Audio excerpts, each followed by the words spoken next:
All right, today I'm going to show you how to bypass the ignition switch on a Kymco 500 UXV. It's a utility machine, but the four-wheeler is going to be the same way. The reason why I'm doing this, not to steal this machine, but to test this switch. Now, when I turn the key on, that dash does nothing. I've checked main switch, ignition, or main fuse, ignition fuse, power, the battery, and I've got juice at the battery.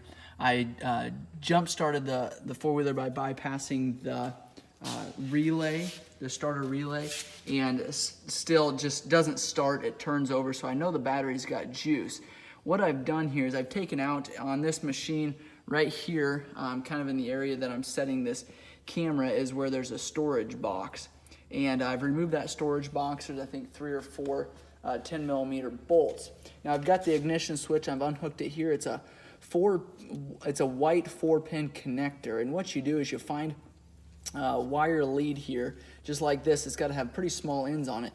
You hook one wire lead up to the red wire, and then I've got one wire lead at the black wire. You're going to hear that fuel pump then turning, and then if we go over here, the dash now has is lighting up, and we've got juice. Now, that's not going to start the machine. Obviously, if we turn the switch, it's not hooked up, it's not going to start it. So we're going to go back over here to the starter relay, and we've kind of pulled that out of here. And what we can do now is jump that starter solenoid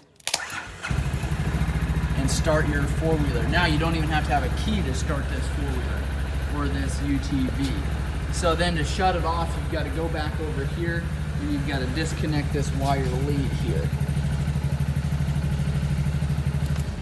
And that will shut the machine off. So again, this would be jump starting, or this would be bypassing the ignition switch on a Kymco four-wheeler. You can do the same test to about any four-wheeler that has a ignition system like this, and that'll test that switch to see if that's where the problem is. Thanks for watching.